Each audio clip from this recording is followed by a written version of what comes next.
Hello, this is Matt on the Moon Lambo channel. Well, we've got a milestone coming up here. XRP Ledger is about to hit 50 million ledgers closed without incident.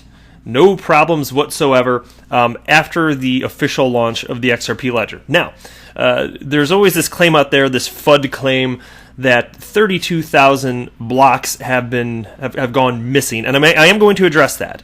But what I'm going to do is I just thought that given the milestone that's coming up here, this would be a great opportunity to kind of run through some of the history of Ripple and the XRP Ledger. And so I'm going to share some pieces with you and read select portions of certain things that I think you guys are going to find really fascinating. And you'll probably learn some stuff about Ripple and XRP that you previously didn't know. Unless you're a major XRP dork like me and you've scrounged the internet for like every little piece of information that you can find. But before we get going here, if you would please delicately tap that like button, and if you're happy and you know it, subscribe to the Moon Lambo channel. So I got this tweet from Dev Null Productions here, and it states, "The countdown has begun. 50 million XRP ledgers, 30 days. And then there's a link, 5.0xr.pl. Join the celebration, hashtag more soon. And a bunch of people responded to this. It's cool. So here's the site. And I accidentally zoomed in. Let me zoom out. Okay. And so just this countdown to 50 million XRP ledgers. And it's neat because it's got a real-time clock built in. And so you can see that at least as of the time I'm recording this, the 50 millionth ledger will close in 31 days, 7 minutes, and 32 seconds. 31 seconds. 30 seconds. 26 seconds. Wow, it jumped a bit. Anyway, well, whatever. Now, actually, you know why it's jumping, though? Now that I just think about it, and I was going to mention this anyway, but I'm glad it seems to be accounting for this. The XRP ledger closes typically in 3 to 5 seconds. You probably are aware of that statistic, and given that it's jumping around, I'm guessing it's accounting for that in real time, which I didn't realize it would do. This is a smarter counter than I would have guessed, so that's pretty cool, actually. And you can see, I'm going to pull up, let me show you this real quick, too. And I pulled this up on my channel before, but you can see ledgers on the screen right now closing in real time. Roughly according to this, it's currently averaging 3.78 seconds a new ledger is closing. So you can just see it happening in real time if you pull up this website, and it's happening right here. So again, the time will vary a little bit, but there we are. So before I jump into a ton of the history here, let me go ahead and share with you this. I want to address this. How many of you out there, raise your hand if you're aware of this. There's a FUD claim out there that 32,000 of the original blocks in the XRP ledger are just they just disappeared and they're unavailable. If you're aware of that, raise your hand. I'm raising my hand. And so, oops, I didn't mean to click on that. So here's this thread that I pulled up. This dates back to February 4th of 2018. And somebody named AVB wrote some concerns about XRP here, with one of them being first 32 blocks are missing. Not exactly quite so. And so this guy wrote, how about providing proof, run a full Ripple node and fetch me one block of the first 32,000. Matt Hamilton responded to that. Those initial blocks, the first 0.08%, had corrupted headers. No transactions actually lost. Unlike Bitcoin, you don't need the full history to operate. AVB responded to that. A valid blockchain doesn't allow for changing of historic blocks. The only way to do this is a fork. Don't you know this by now? And Nick Bugalis, who, by the way, is a Ripple employee, check out his title. He's the cryptographer and software engineer leading the C++ team at Ripple. He knows his stuff. And so he wrote, nice try, the blocks haven't changed. So that was his response to AVB. AVB then wrote, no, they were just ignored, creating a new start of the blockchain, right? Thing about history is it tends to repeat itself. And so Nick wrote, that depends on what you mean by ignored, I guess.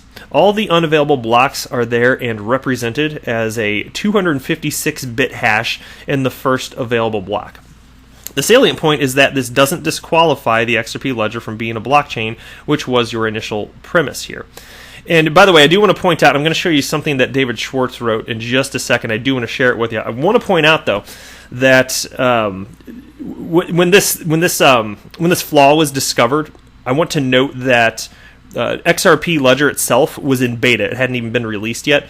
And and you might think, well, okay, given that this problem happened, why not just restart it? But who knows what they were thinking? I can only speculate. But Perhaps it's the case that they didn't realize after launching this just how substantial XRP and the XRP ledger would become in the world of cryptocurrency, and how important it would be to this entire new asset class. This, mind you, that there's no way back in 2012 when they were developing this stuff that they could have foreseen exactly what this would be. Even if they're big dreamers, you don't know how it's going to pan out. You don't know that XRP is going to be around and getting used, being developed on top of by a ton of different developers 7 years later.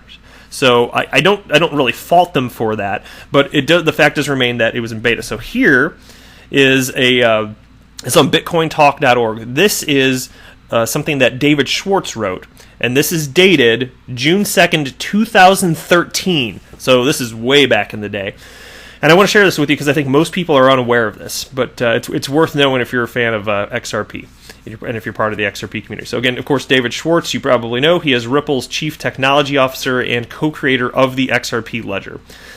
And he writes, again, June 2nd, 2013, unfortunately, due to a server bug, some history was lost.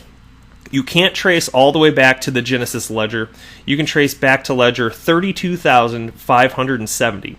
All history after the beta was opened is available. All that was lost was the ledger headers. All the transactions are still available, so there's some hope that the history may still be recovered. In each ledger, there is a header field that tracks the total amount of XRP in existence.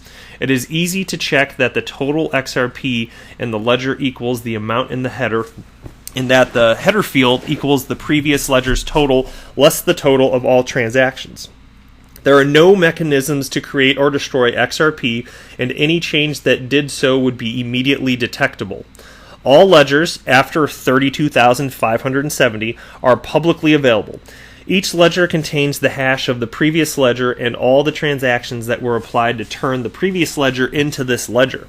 Each transaction is signed by the account that issued it and is bundled in the ledger along with metadata explaining precisely what ledger entries are it affected.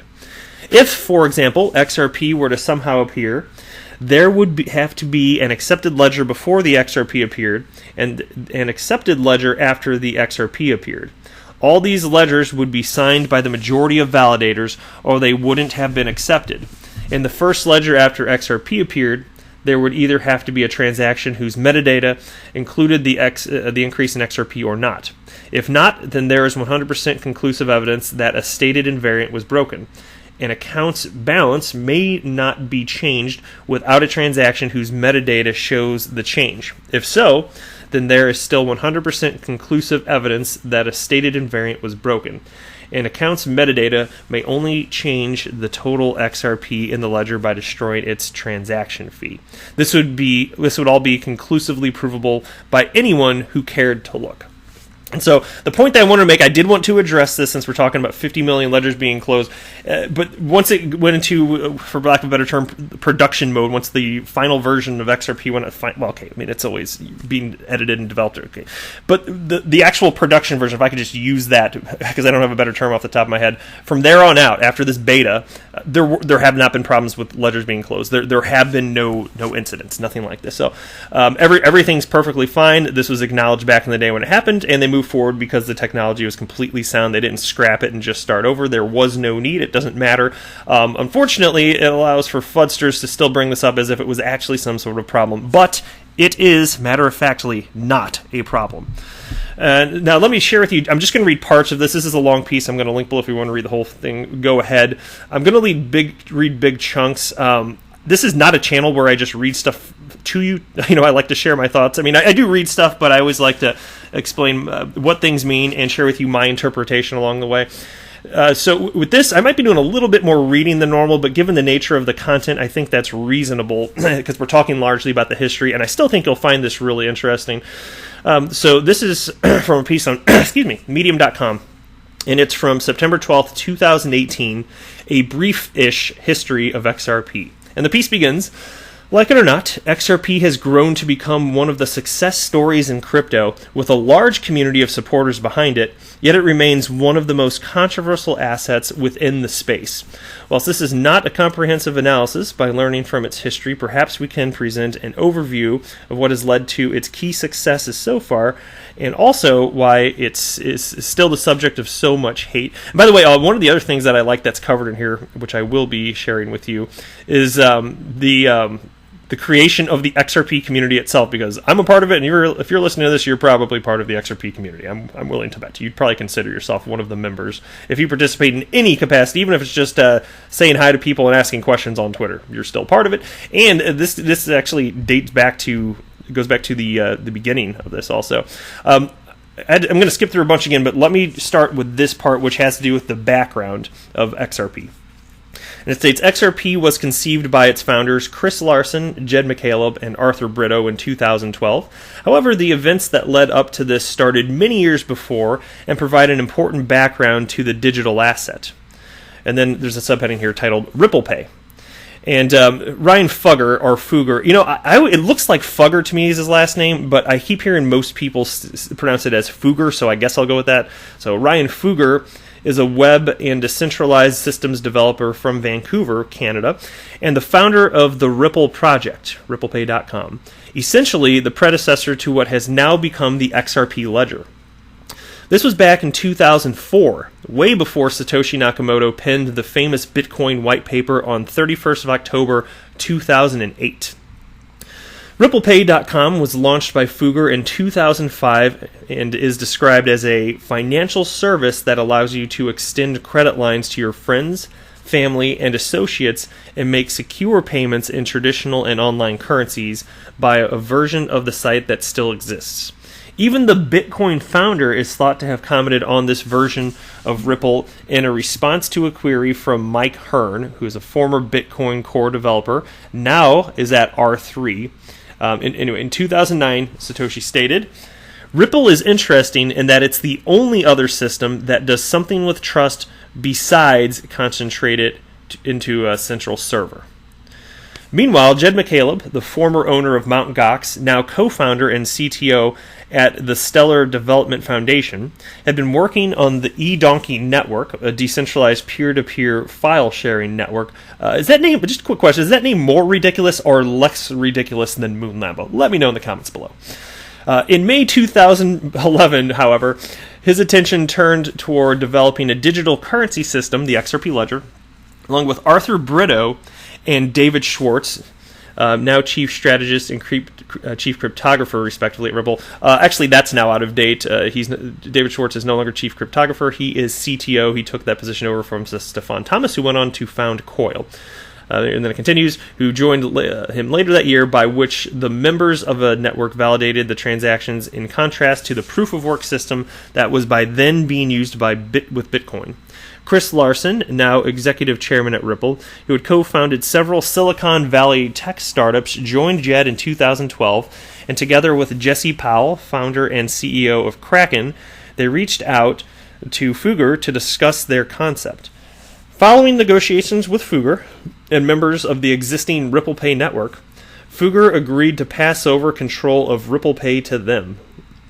In September of 2012, they went on to also found OpenCoin Incorporated, although less than a year later, following an internal dispute, Jed McCaleb left the company. And then here's another subheading, OpenCoin to Ripple Labs to Ripple, citing the three different company names that the companies had.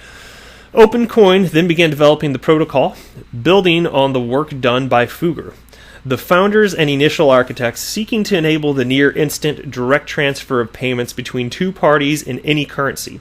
This would dramatically improve upon the transaction fees and time delays within traditional systems that came before it.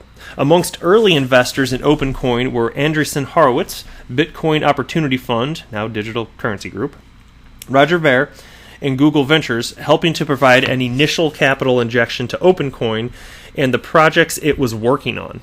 A lot of the original XRP terminology was, and continues to be in places, Ripple-based. The RP in XRP itself, the rippled server, the Ripple's nickname for the cryptocurrency, the smallest unit of XRP drops, etc., had the main company utilizing the XRP ledger remained as OpenCoin, perhaps the distinction between the two would have been more obvious and less confusion developed down the line. And by the way, this is me speaking out. That is a very fair point. The way in which naming had gone for various things along the way has led to a lot of confusion. I think that's a fair critique, and I love Ripple, and I am Mr. XRP Bull, but it's okay to acknowledge that things could have been named in such a way that it would have been less messy. Now the piece continues. As it was, OpenCoin rebranded to Ripple Labs in September 2013, then in October 2015 to just Ripple, though its legal name still being Ripple Labs Incorporated. Since then, the interchangeability in terminology used to describe the company, the network, the XRP ledger, and XRP itself have caused confusion to those new and old in the space and has perhaps helped towards fueling the centralization argument of its detractors. Recent events have sought to help make the distinction clear again. However, following the launch of a community-based project for an independent symbol for XRP that concluded this month, and again, this is from September of last year, so I'll keep that in mind as I'm reading this. Subsequently, Ripple's I don't know how to pronounce it. Triskelion. It's the little fidget spinner logo that's that Ripple has. Anyway, that's what it's actually called. Triskelion. I can never remember it. Triskelon. I don't know. Has started to be removed from exchanges, trackers, etc. as it represents their company rather than the XRP cryptocurrency. The word Ripple has also been updated to XRP by some, much like EOS is just EOS. Others, however, are refusing to do so. Ugh. Most have caved by now, but there are still some out there that just refuse to do so. Anyway, and then here's another something called Launch. Anybody hungry?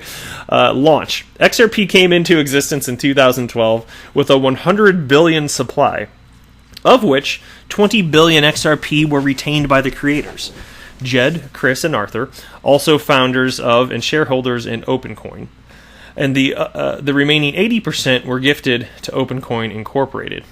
According to a post to the old XRPtalk.org forum by Jed McCaleb from May 2014, his personal share was 9 billion. It is thought that Chris Larson's share was 7 billion XRP. Whilst criticism is made of the percentage of XRP that the founders gifted to the OpenCoin company, it was in the context of a very different funding era where, although OpenCoin had secured approximately $9 million in venture capital funding, that was a very small budget in Silicon Valley startup terms, and certainly compared to more recent ICO fundraising. That fundraising would not last long term, therefore, and the OpenCoin team knew that would need more resources to continue to develop both the public XRP ledger and their own commercial product suites. Hence, the founders gifted almost all of their XRP to OpenCoin Incorporated. Most of this has now also been replaced in a cryptographically secured escrow account to create certainty of XRP supply at any given time and alleviate concerns that this could just be dumped on the market. And funny enough, we keep seeing lately, in the last 4 to 8 weeks in particular, endless claims, many from the XRP community about XRP and the price suppression that Ripple is forcing on everybody, which I do not subscribe to that concept. But it's funny, despite the escrow, and part of the intent was to prevent that type of thought, we're still talking about it. Right? And in terms of, I do want to share my thought with you on this, as far as the quantity of XRP that the founders own, maybe in hindsight you could say maybe they gave themselves too much, but look, it doesn't matter. If you're going to invest in XRP, you should educate yourself first, which means you should know the history of it, who has what, and all of this is public knowledge. If you have a problem fundamentally with Ripple having the stash of XRP that they have and it being gifted from the creators, if you have a problem with that, and if you have a problem with the founders, the creators of XRP having the stash of XRP that they have, then just don't put your money in.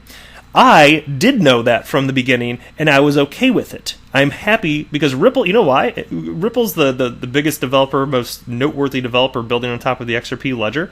And fine, you can say that it requires trust. I don't think that's quite the case because there are multiple developers building on top. But even if you think that Ripple's key, I think that they're a good steward of the XRP ecosystem, so I don't care. So this whole point of saying it's Ripple shouldn't have as much XRP or as they have, or the founders.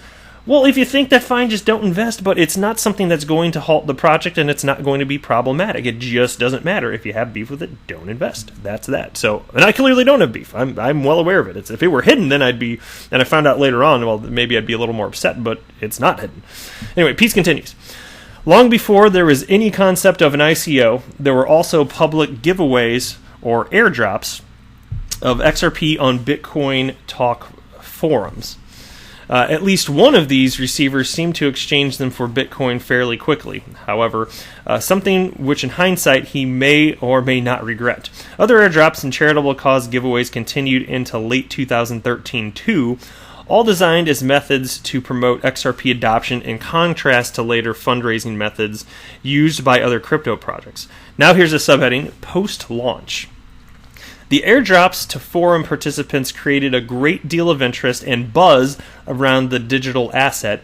Even the likes of Vitalik Buterin and Eric Voorhees can be seen posting their XRP addresses in the thread to claim the airdrop. Of course, Vitalik would be the founder of the creator of Ethereum, and Voorhees, I believe he's the creator of Shapeshift, if I'm wrong, correct me, but I'm pretty sure Eric Voorhees is the guy that created Shapeshift. Anyway, it continues. However, it was not without its critics. According to posts in the Bitcoin Talk forum itself, early Bitcoin investors apparently concerned that this initial success was going to lead to XRP dominating the cryptocurrency space, therefore impacting their investments, began offering bribes of over $500, which was 5 Bitcoin at the time, to say that XRP and Ripple were a scam.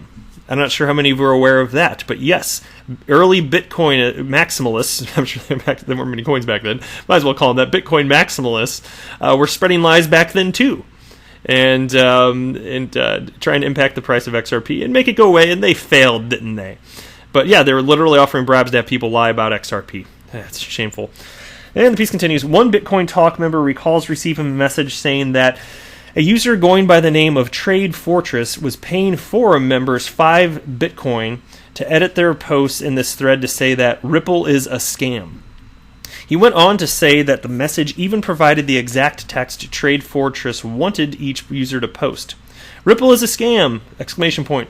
Ripple is a get-rich-quick scheme for its creators, a private for-profit company. It is not open source. It is centralized, akin to PayPal rather than Bitcoin. For more info, visit ripplescam.org. The website referenced has since been closed. So everything stated there that they want to say, that could have been written. Like, mind you, we're talking about 2013, 2012, 2013 era, and this is all going on. It's 2019, and those exact same claims are still being made. The exact same claims, and it's complete nonsense. It's absolute lies, and the people that created that text there, of course they knew that they were lying. They didn't care. They're bad people. Anyway, the piece continues. Perhaps some genuinely did and still hold this opinion. No, they don't. No, nobody holds that opinion, as is their right. Perhaps the mantra just became embedded in some people's minds and repeated to others over time.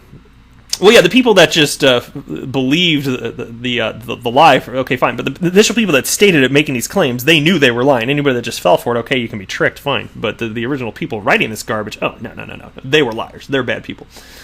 All right, where's that? Okay. To be fair, however, at one point, Satoshi was the only driving force behind Bitcoin, a central figure, and arguably now there is centralization around certain players in the Bitcoin ecosystem. Would anyone begrudge him/her/them from profiting from that now, or anyone else who is holding for that matter? Given that this exact text is posted by multiple users, multiple times in the forum, predominantly in red, it does seem to suggest it was more about making a quick buck, at least at the time anyway.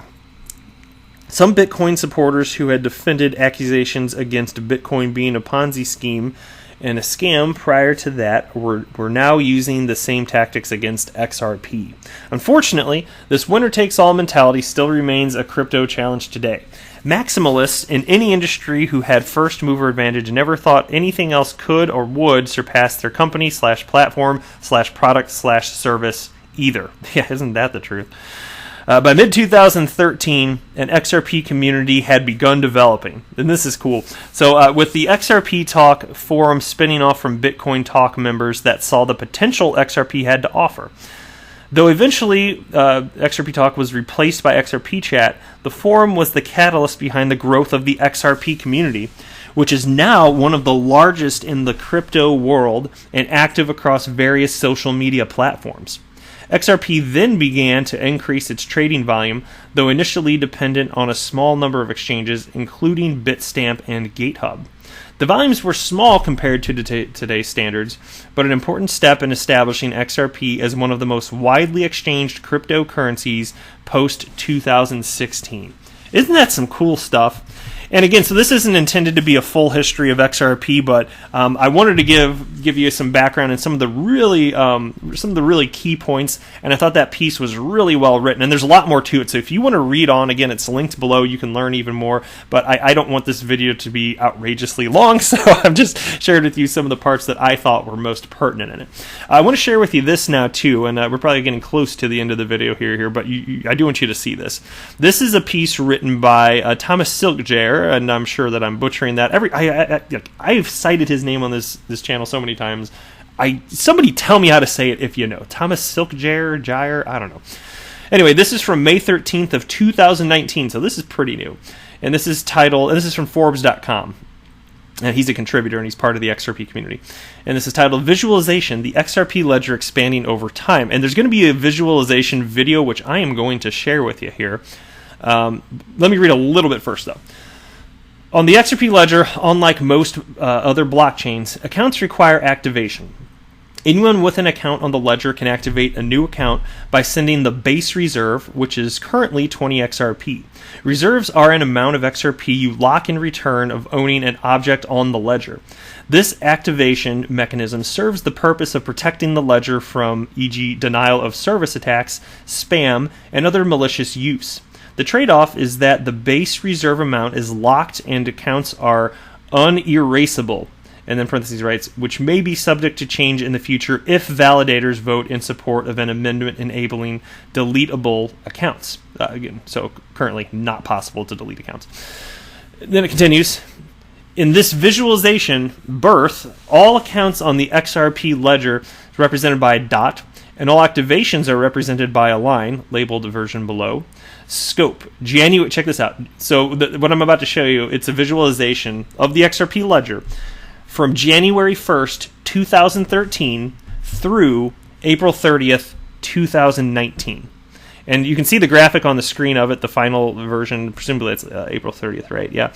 But there is also, let me just scroll down a little bit further here, and I'll go ahead and hit play. Now this goes for 1 minute and 25 seconds, so I don't know that I'm going to want to sit here for 1 minute and 25 seconds while this whole thing's going, but if you're not driving, take a look at your screen. If you're not, and probably if you're jogging, maybe don't look at your screen either. A lot of people like to listen. I do it too. I listen to XRP YouTubers when I'm jogging and walking and stuff. Yeah, you're going to trip if you do that, though. So maybe just keep your jogging. You can come back later if you want to. But right here on the screen, and I'm not making it full screen, doesn't matter, but you can kind of see, it started January of 2013 and it ends April of 2019, but you can see the growth, and then they cite, for example, there's BitHomp just came up, Changefly, I'm not sure if I read that right, Shapeshift, so you can see Keywords and Poloniex popped up earlier I saw, and so you can see just how much use is actually taking place within the XRP ledger and all of the account activation.